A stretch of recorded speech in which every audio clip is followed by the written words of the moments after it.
Yo les invito a que comencemos el programa viendo este vídeo. Después hablamos.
Está con nosotros el autor, el creador de estas obras, de esta obra en concreto en la que hoy nos hemos fijado un poquito más, Sin techo. Está con nosotros Siro López. Bienvenido, Siro.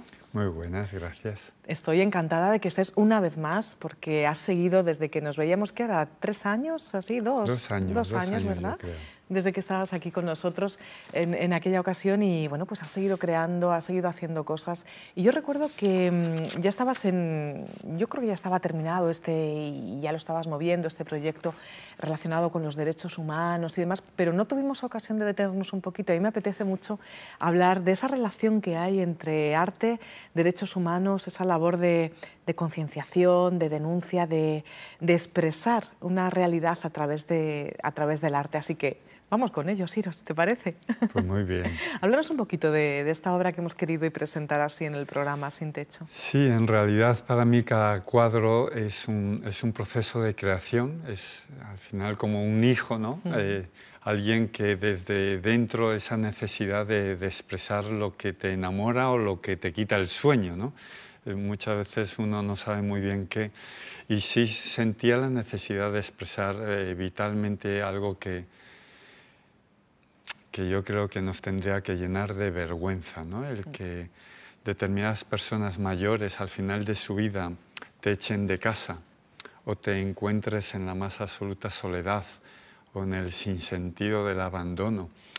Cerca de donde tengo el estudio se celebra el mercado todos los martes de cada semana y al final el mercado está lleno de porquería, de fruta golpeada, de perchas plástico y suelo ir con frecuencia a recoger o buscar pequeños tesoros. Cuando ya nadie queda, allí vacío, sí. ¿no? Y me suelo encontrar siempre con 2 o 3 ancianas que van recogiendo la fruta o la verdura destrozada para llevárselo a casa. Es una imagen de un impacto en Europa que presumimos en una ciudad que dices, ¿qué pasa para llegar a esta situación, ¿no? O sea, es algo que no puedo entender, por más neuronas que uno puede decir, ni la lógica ni la justificación, ¿no? Entonces sí quise abordar ese tema de una forma, bueno, lo que tiene el arte, ¿no? Trabajando la belleza, pero al mismo tiempo, bueno, interpelando sobre ese sinsentido soledad. Y es un cuadro que he utilizado escrituras de propiedad del siglo XIX, que pude adquirir en la ciudad de Sevilla, en el Rastro, que pertenecen a la ciudad de Camas. Entonces voy uniendo los objetos con las personas que voy retratando Y bueno, me interesaba también un rostro con muchas arrugas, ¿no? Esa piel de elefante que me parece maravillosa, que es como un mapa, ¿no? Que tiene su historia, su sabiduría, con esa mirada, ¿no? Que te interpela. Y he añadido esas flores secas. Estuve también tentado si pintarlas o añadirlas. Y esa almohada, como si fuese una cama, donde pude dibujar con lápices de colores el petirrojo, ¿no? Esa fragilidad y esa sensibilidad de ese pajarito, ¿no? Que es como el alma, ¿no? de alguien que todavía, ¿no? Vive, pero con esa fragilidad, porque petirrojo, no sé si sabes que es uno de los pájaros más sensibles a la contaminación, ¿no? Antes decías que ves esta realidad, esta y tantas otras, ¿no? Hoy hemos comenzado fijándonos un poquito en esta que tú nos describes. Y dices, por más que no le encuentro explicación, ¿a través del arte tratas de algún modo de encontrar respuestas a estas preguntas que, bueno, difícilmente las tienen? No busco tanto respuesta como el hecho de generar espacios de diálogo, de reflexión, que es lo que tiene el arte, ¿no? Con el espectador, generar espacios contemplativos para contemplar las lágrimas o las sonrisas de los niños, porque me gusta abordar el tema de la infancia, el tema de la mujer y el tema de los ancianos. Y entonces no es tanto respuestas, pero sí buscar esos espacios para también la acción, de decir, oye, algo tendremos que hacer, ¿no? Y muchas veces yo también me siento muy impotente, ¿no? Es decir, que ante el sinsentido de lo que está pasando en el Mediterráneo, lo que está pasando con los refugiados, lo que está pasando con el dolor o los conflictos bélicos, ¿qué puedo aportar? Entonces me siento muy impotente, muy impotente. Y digo, bueno, al menos desde el arte poder generar pues eso, campañas de sensibilización a través de las exposiciones, con las visitas de los colegios, para que también la infancia pueda, desde la educación, podamos generar otro planeta, otro mundo, ¿no? Porque si no, la verdad es que uno se hunde en el pesimismo y creo que hay que generar espacios de belleza y de esperanza. Y en esta línea va la exposición que, bueno, ya tiene un recorrido. ¿Qué nos encontramos en esta exposición?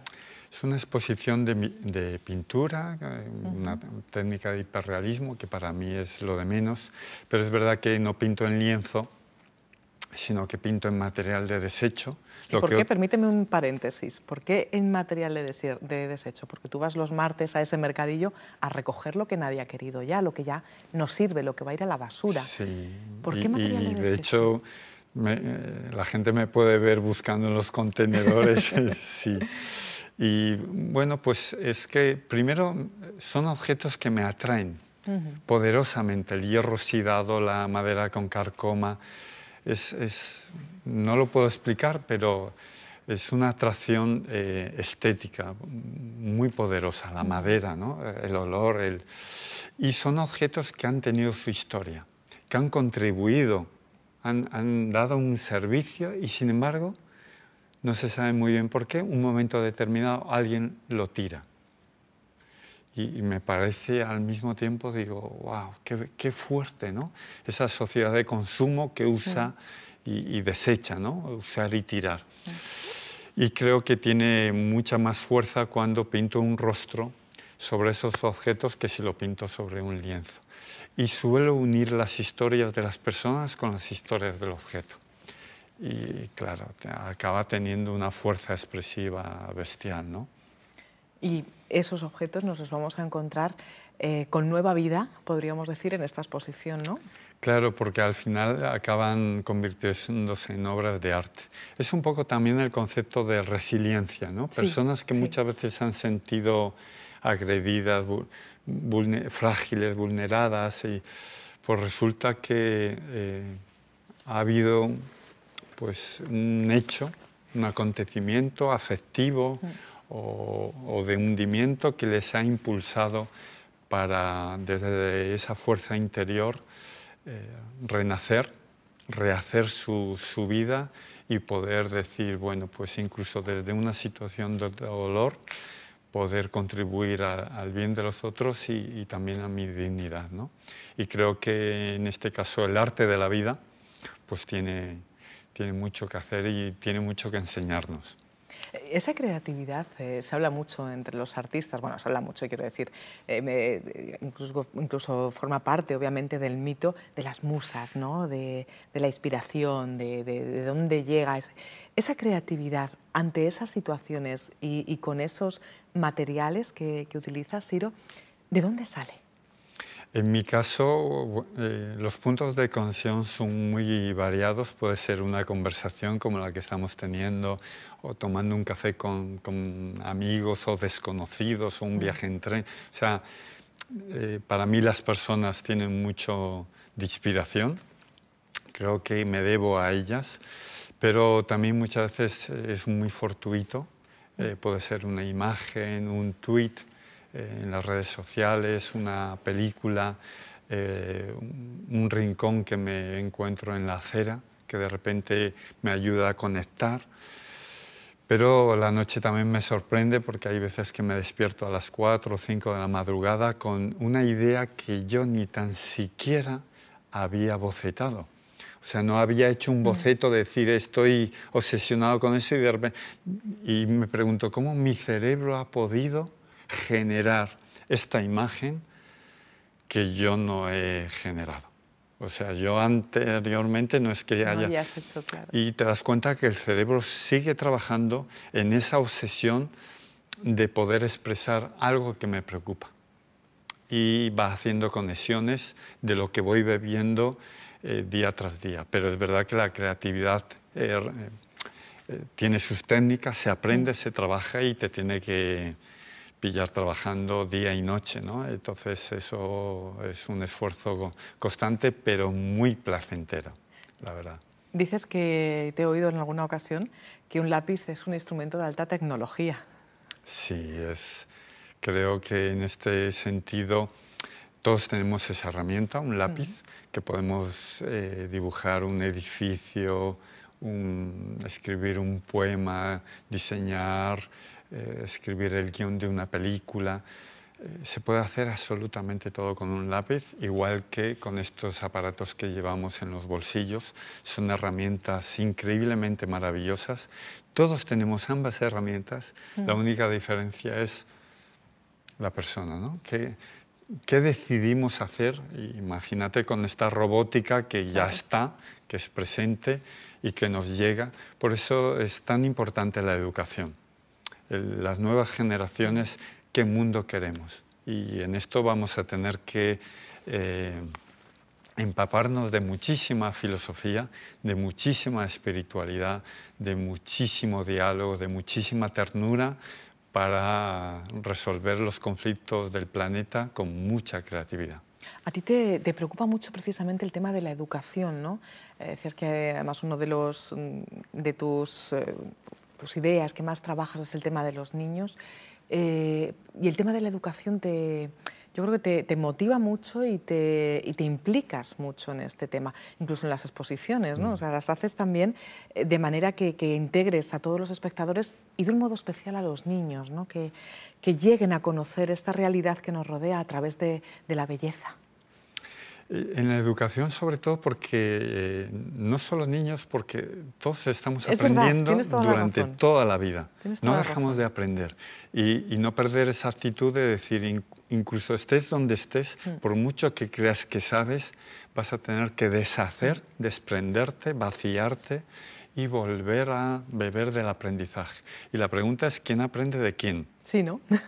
Porque a lo mejor tenemos que aprender de los más pequeños, aprender de los ancianos, aprender de quien crees, porque tenemos tanto que aprender de África, tenemos tanto que aprender de Asia o de Latinoamérica, ¿no? Entonces, esa actitud humilde para generar espacios de encuentro, de diálogo y de aprendizaje mutuo, ¿no? Claro, la definición de escuela, pues a lo mejor es que un parque, un bosque es la mejor escuela, ¿no? No tiene por qué ser un edificio, ¿no? O un aula, el concepto de aula. Por eso artistas, agentes sociales, políticos, periodistas, juntos generar esos espacios para generar mayor justicia, mayor libertad y dignidad, ¿no? Esta exposición ahora se presenta, como decíamos, en Jaén, en la Catedral de Jaén. Después va a estar en Atapuerca, si no me equivoco. Sí, en Burgos, ¿no? en el Museo de la Evolución, que la verdad es que es un espacio maravilloso para preguntarnos hacia dónde queremos evolucionar, cuáles son los nuevos retos. Y creo que en este caso el desafío de plantearlo desde la ética y desde los derechos humanos, pues me llena de orgullo que un museo haya querido contar con mi obra para ese desafío y organizar visitas guiadas, talleres con las familias, etc.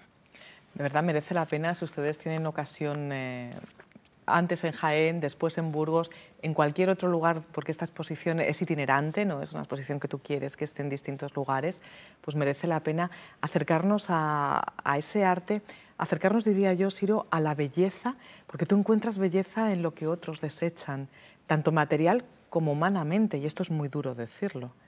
Pero hay belleza en lo que la sociedad descarta, los descartes de los que habla, los descartados de los que tanto habla el Papa Francisco, forman parte de esa belleza que tú ves.